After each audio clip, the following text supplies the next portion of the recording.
Hello guys. Welcome back to my channel. Tutuma David Darlongin Lathara Aron Tichoka Rieglo Tailo.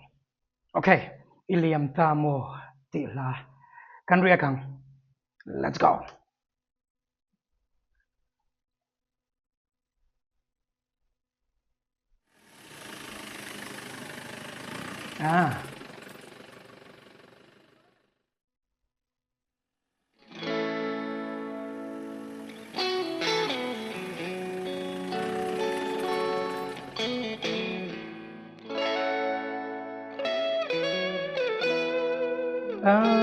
A music ain through music atang chuan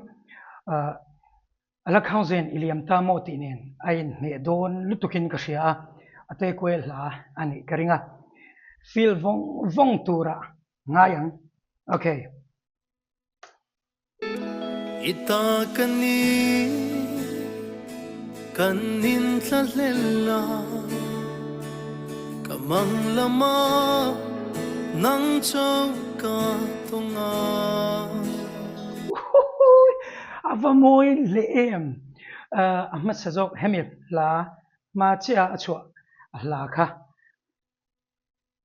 kami po kha amoy lutuka chuan tun po hi aron moy lutuka chuan kalau realize chu David Darlong hi ama aron lartan tir ne aron lartan tir le tun han compare la tun chu hi nge alahi ama aron nitan to a personal kha hey a career tour kha aron ni chau kati tun po hi David Darlong ani chuan hengla ani ang TMO David Darlong ala ti hi tatin om thei to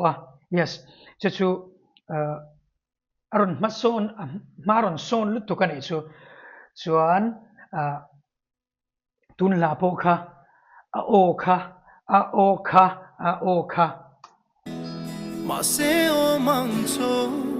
zong chu kadam na ka kham khop lo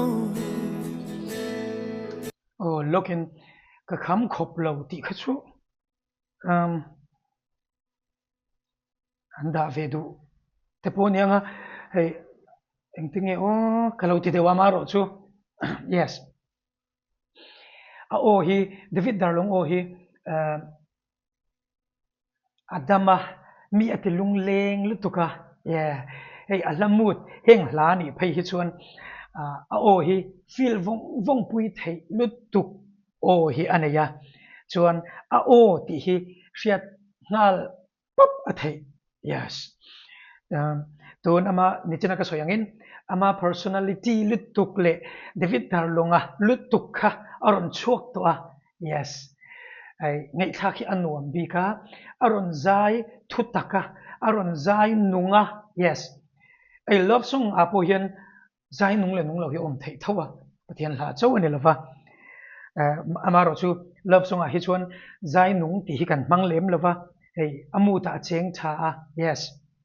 aron deliver chuak thalutuk yes kan soi jok ta whatever amoya ne ti kha kan soi du lokka let's go ka kham khop lo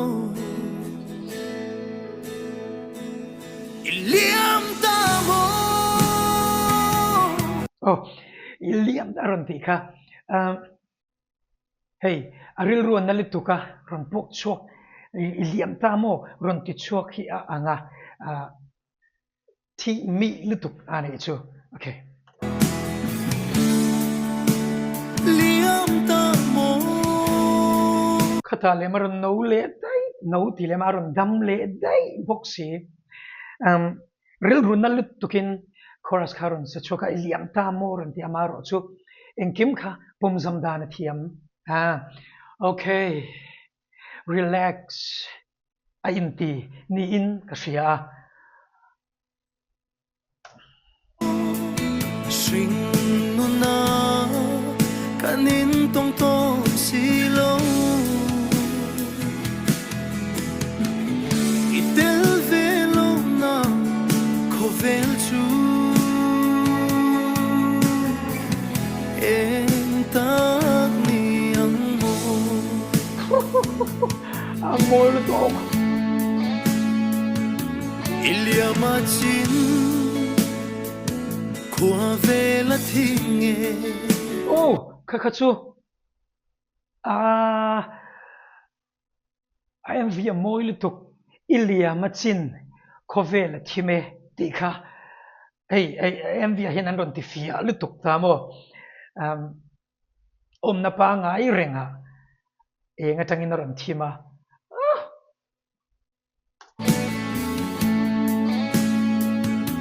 ilia ma chin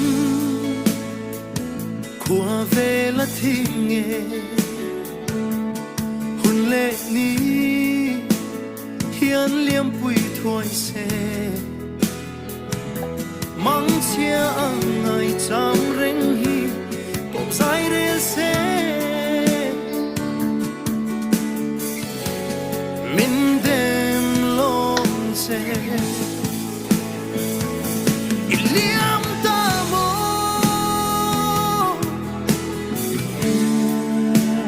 liam ta mo sing nu na kanin tong tong silo itel velo na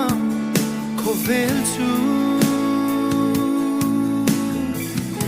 em tak ni ang mo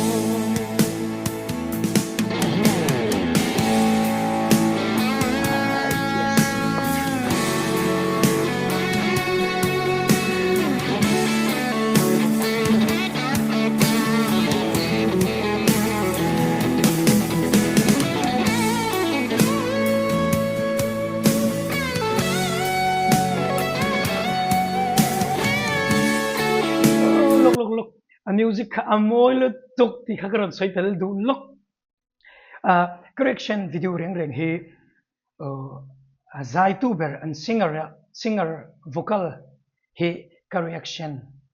ti na berania correct na chan berania hey ala thuran soi fia emo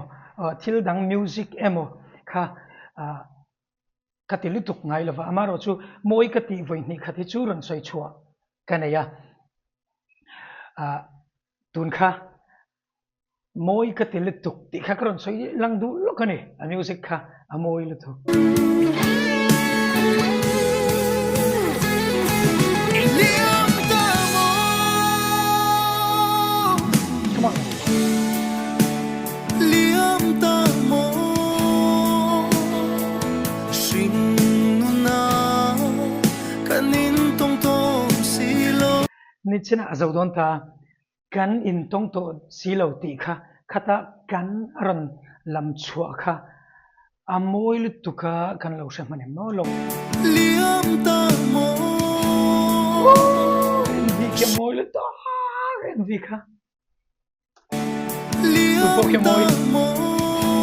ke po moi sing nu na okay kanin tong tong silo itel velo na kovel chu em tak ni ang mo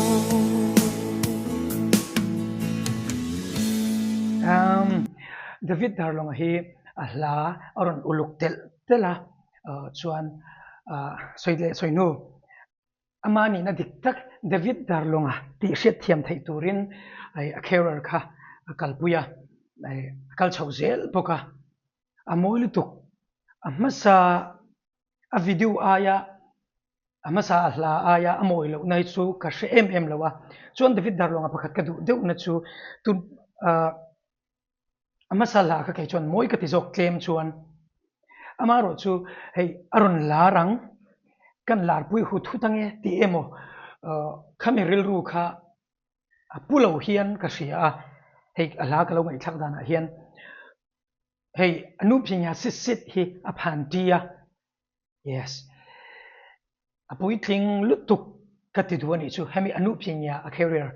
zin ko a hian okay a moi le vong thim de fit dar lunga du to ri phatang next video kanin mole thon nia bye